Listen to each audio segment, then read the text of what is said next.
This is Pete Moore on Halo Talks NYC. I have the pleasure of welcoming back to the show Kevin McHugh, legend in the industry in a good way. And we are going to talk about what he has done to reinvent the Atlantic clubs and what we think you should do if you have a sports complex or you have a campus and you have a vision to execute on that vision. So Kevin, welcome back. Well, thanks, Peter. Great. So look, I've known you guys and Pat for a long time. I've been to your facility. You're kind of always constantly changing and thinking about, what's the demand for your member base and how to expand the member base. So talk about how COVID kind of allowed you to hit pause, and you actually took that time out. If we use a sports reference to say, all right, we've got time to rethink this and actually represent what we are, and how you thought about that and how you decided to actually execute on it and get buy-in. Sure. Well, Peter, what happened with COVID, we were closed for 8 months as everybody else in New Jersey was. And we actually had an opportunity that other people didn't have across the country to really rethink our business, but every part of the business. So that when we did reopen up, we were a completely different company to our members because we actually lost all of our members. And then they all had to re-sign up.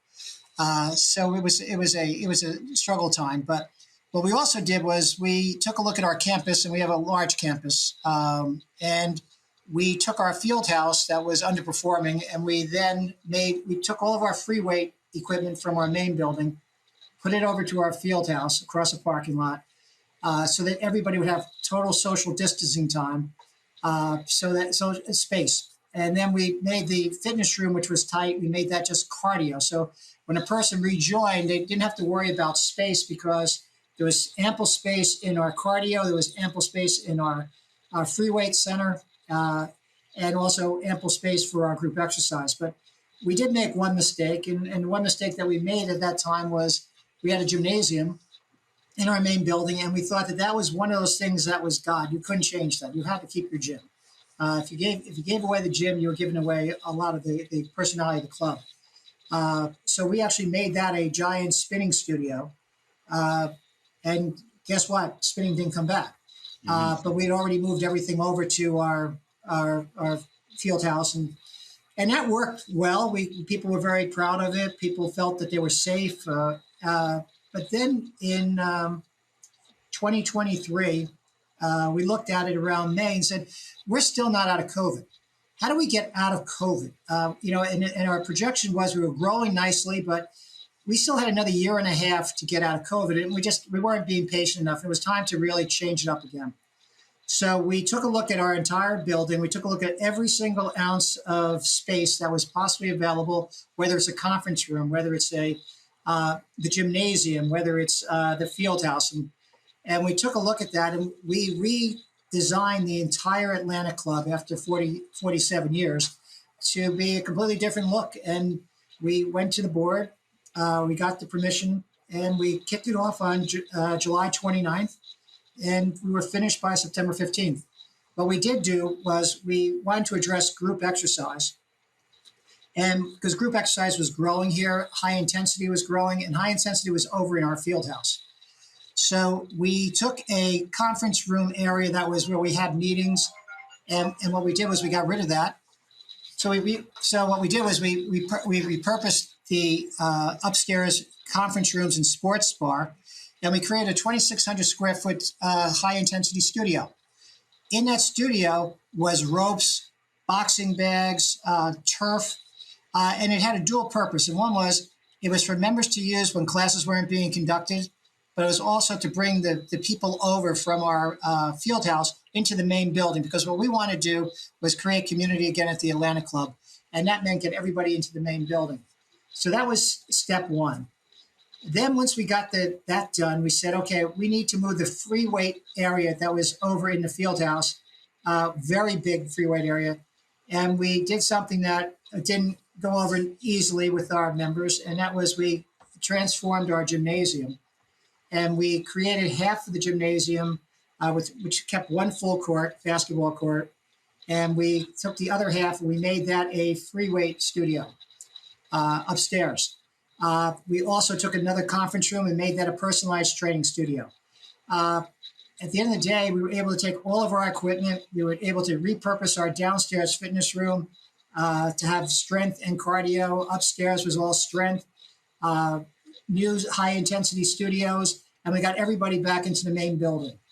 And that was the key, was to get the Atlanta Club back into the main building, because that would help personal training. It would help our shop. It would help our cafe, and it would just help our spa also. So we were able to do that. We got that done by the 15th of September. From that time, our personal training, our cafe, our spa, our membership sales is having record years. And it was all because we just brought everybody back into the building, and nothing was sacred. We took every single space that we could possibly have, and we create ourselves to become a fitness center more than just the Atlanta Club social center. Gotcha. So let me ask you some questions related to that. You know, you're obviously a good communicator. You listen to people. You've been around the industry enough to know, look, I know what the long-term trends are, and I know what short-term pain feels like. So what are some of the, you know, whether it's anecdotal situations that you had or hard discussions with people, you know, who felt like, you know, maybe this little part of the club was kind of like my territory, and like you're gonna have to relinquish that territory, and there's going to be a better territory, and you'll have your own piece of that. And trust me. So, you know, a lot of people hesitate to do things on renovation projects because they don't want to upset the apple cart, whether the apple cart are members or the apple cart are employees. So how did you kind of toggle your way through that? And what are some of the hard discussions you had to have, and how do you feel the outcome was in any way you want to kind of talk through that? Yeah, so what we did was we had a presentation that we had to make to the board explaining all that we wanted to do in a very short period of time, because our goal was to have 2024 take us out of COVID. That was our real initiative. We then took that same presentation, and 26 of our managers, we met with them in the morning, and we took them through that same exact presentation. And the reason we took them through that presentation, it was about 2025. It wasn't about 2023 or 2024. It was to get us in 2020, by December 31st, to get us into a position to have a great 2024. And that would then get us in 2025 to be at a level that we never were at before at the Atlanta Club. We then identified frequently asked complaints. What are the things that are going to, what are the members going to come to you in the sales team or anybody else and complain about? So we listed 20 areas that people can complain about. Okay. They can complain about the fact that they liked the field house because the field house had extra space. They could talk about the high intensity because it had all this extra room. And we addressed each one of those, explaining why it'd be better to be in the main building in a brand new center with brand new equipment. And then we also told our sales team that had a hard time with the change, and sometimes they were taking the position of the member. And we had to have a talk with them and say, the member's not seeing the future. The member's only seeing today. And in your role, you need to be talking about the future. And so one of the groups was when we took the basketball courts away, I said, we're going to lose 45 members because we're doing this. We lost about 27, but I let them know up front that we know we're going to lose people by doing this. But the benefit is when a new person walks into this building or a former member, they're not going to recognize the Atlanta Club. And this club is completely different. If you left the club in 2022, the Atlanta Club today is nothing like it was in 2022. We're a brand new club, brand new programs, brand new facilities, brand new equipment, and it was all about being ready to be there to be where we need to be in 2025. So, you know, when you look at all these different stakeholders that there are, were there cohorts of members that you basically felt were influencers or ambassadors or people you needed to talk to directly to basically show them the vision, so you know they can kind of like waterfall that down to their, you know, friends and community, if you will, like micro communities inside the club? Yeah, we definitely had different pods. We had the pods of members that were formed that have been members here for many years that wanted to get back into the main building. But then we had all these brand new members that tend to be single people, which was in a younger demographic, and they didn't want to come into the main building because they didn't feel that we would have the right setup. And what I had to explain to them in meetings was, before you make a assumption, let's show you all the things that we're doing. Yeah. And we were able to show them how we were taking all that equipment and making a better fitness floor on the first floor and a brand new area on the second floor with a personalized studio for them, plus the area that they could use with turf that was, in non-class times. And once we had that conversation, did we lose some members? Yes, but the amount of positive reinforcement that our own members gave us was far, far, far better than we thought. So, if I was to ask you a question, say you trust the data or trust your gut, how do you think about that as a decision maker and, having conviction about something? Obviously, you live in the club. I remember Joe Cerulli once said to me, a private equity firm came around and said, why don't we just stamp out 10 of these boxes? And he said, well, I live in these boxes. So to me, it's not a box. We're probably not going to be good partners the way you think about my business and I think about my community and what I'm doing, and I live here. So thank you very much. Move on to the next box club chain. So how do you kind of think through where you kind of know what's around the corner? At the same time, you obviously have, financial people that, want to look and say, okay, Kevin, what's the return on investment on this move? And, is this really going to help us out? Does this move the needle? It's like, well, all these needles have to move in order for something big to happen. So kind of trust me, I'm not going to give you a pro forma on every single thing I'm doing. Okay. Yeah. And Peter, it actually, there was several areas that benefited from this. One was by bringing everybody over to the main building, it impacted membership. So our membership sales from the announcement in July and August all the way through 12/31 we did more in 6 months than we did in 12 months the prior year. So, I mean, it was an unbelievable finish that we had. That was membership, but we're 70% ancillary. So what other things had to benefit was when we got out of the field house, that allowed us to, and the field house was all turf. That allowed us to move our turf center into our field house. Mm-hmm. And so we now do turf over in our field house. It's a much smaller space than what we had before. And it also during the day helps our Atlantis Prep School. So Atlantis Prep School is able to double their enrichment programs because they now had a field house that was empty. And in the evening at 4 o'clock to 9 o'clock, it's rented completely for turf rentals. I know this sounds complicated, but then we had a 36,000 square foot turf center that we had on the campus. Once we got the turf center moved into the field house, we were able to then take 36,000 square feet of turf up, dispose of it, and we built a 12 very spacious courts pickleball center. So we probably have the largest pickleball center in the state of New Jersey right now, with a gigantic social area. We're opening up the bar and beverage area in 2 weeks. And in the first 45 days, we did over $200,000 in pickleball. Wow. We got a pickleball book coming out, so we'll have it at your pro shop there. Yeah, and next book. So our pickleball business was all part of this. So when we were doing this presentation, there was a lot of moving parts. We couldn't do pickleball unless we got turf out of pickleball, out of that center, and then we could help Atlantis Prep. And then the other thing that happened, Peter, is our tennis courts, which were the home of pickleball, they now have their 6 courts back. So they don't have to have pickleball in the tennis center anymore. It's just tennis. And that was a barrier there because tennis players don't like pickle. Really? I'm so surprised. So pickle by itself is great. Tennis by itself is great. The school benefited. Turf benefited. The membership benefited. Personal training, the cafe, and the shop. So let me ask you a question and pivot this towards, obviously we're all big advocates of URSA and what Liz Clark's doing and the whole URSA board and the different committees there to help proliferate people exercising and getting active, and also governmental policy changes to the benefit of everyone, including the operators.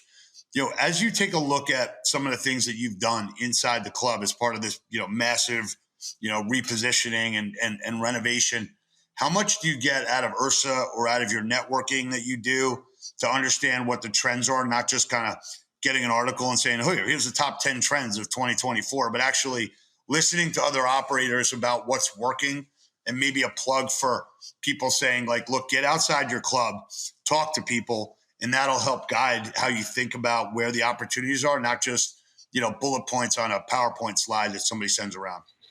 Yeah, I'm a big believer in URSA from the networking standpoint. I would say that the amount of conversations and relationships that were built through URSA were the driving force. And also, I used them as my support when I presented to the board.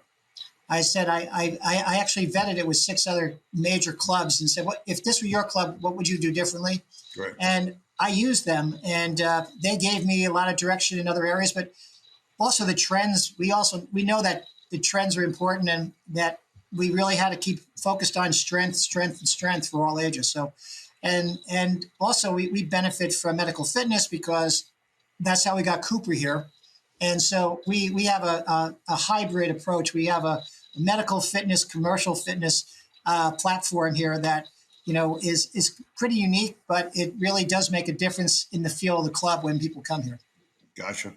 So, as you take a look at what you have now, I think one of the issues in the industry is there's so many things that you could market and you can tell people that, you might have to layer up to say, we have everything, or, this is a place of community and fun, and then kind of, cascade all the different programs and things that you have there. So from a marketing standpoint, one, is it in-house marketing? Is it out-of-house marketing?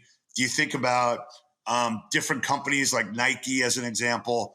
They don't really talk about, here's the new shoe we have out. Here's the technology. They just talk about we're going to make you better, and you're going to just do it. And kind of go from there. How do you think about marketing what you have? Because it's usually a longer commercial than somebody has the time to listen to. Yeah, I mean, I think that what we focused also in 2023 was on mental health and mental wellness. We do believe that that's a key component for our members. We brought in different speakers throughout the year. 6 times a year, we have our staff have meetings on mental wellness and mental health. We bring in special speakers. We do that for our members also. It's all about being healthy. It's all about feeling better. It's all about feeling good. It doesn't necessarily mean that feeling good means that you just lifted for the last hour. There's many components. And that's what the Atlanta Club at the end of the day is. We can be a solution for people in many different ages by having great staff, great facilities, and a great approach to wellness. So what else are you seeing in 2024 that have the most conviction? Obviously pickleball is something that we're focused on. We think that's getting people, active that probably would be doing something non-active, and building a social network and feeling more comfortable, in their own skin, post-COVID.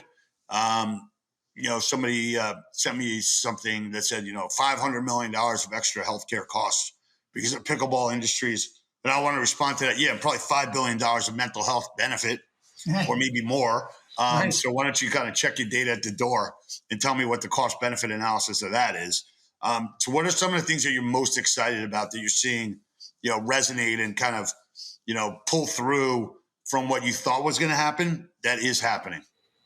Yeah, pickleball is one of those things that it's a great benefit to us to have it. It's a lot of new people on our campus, and prior to pickleball, we had 25,000 different people buy something on the course of a month here. So now that number, I don't even know what it will be when we take a look at it in January, because there's a lot of new faces. And when you have 12 courts going all day long, with 4 people, that's 48 plus 48 waiting, and 15 people in the social area, and 80% of them are brand new people.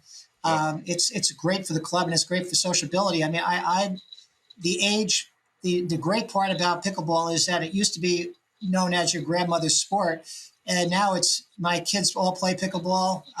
They love pickleball. It's a social event. It gets them out of the house. It gets them moving. Same thing for ages. So I'm happy about pickleball, but to me, that's done now here. I mean, we have to move on. It's a great success story, and we'll keep doing it. But what else can we do in 2024? And I look more at the recovery area. And I'm not just saying recovery or restore. I'm taking a different look at that. We have as you know, we have a very big day spa. Right. And how do we position the day spa and medical, med spa together, and maybe concierge medicine along with some of the other recovery techniques? So that's one of the areas that we will take a look at. And And then I do believe in our team. We had a meeting earlier in this month. Is everybody has growth in every area. I mean, if the tennis center has got to create new things, the school has to create new things, and that have to work. And so that's our focus: is how do you create more ancillary in our ancillary areas, and then also how do we keep making our members feel like they're getting results? That's the key. That's great. Well, look, I look forward to seeing you at Ursa. Great work on what you're doing. Hopefully people view what you've done at the Atlantic clubs as a case study, because it's definitely helping your community, and probably the drive time, I would suspect, to go to the Atlantic club is probably expanded with pickleball and some of the other services. So I think people's takeaway from this should also be, how do I not necessarily just kind of penetrate the members that I have, or my 15-minute drive time with pickleball and some of these other things that you're green lighting? It might be a 30-minute drive, which is great for everyone. Also from, getting people excited about going to something and a destination. So I think 10 years ago, people would have said, oh, where are these older, clubs and campuses? Like, where do they fit in the ecosystem? And I think people like you have really established the fact that, like, we're not going anywhere. We're actually getting better. And, our real estate and our footprint is a competitive advantage, and not something that holds you back. So great work. Give Pat our regards. Love to always hear your success stories. And also the fact that you say something, you're going to do it, and then it's done, which a lot of operators really need to do, and not just talk about, this is what we're going to do next quarter. Well, let's do it now. Take a time out and do it now. So thanks for that. Sure. Awesome.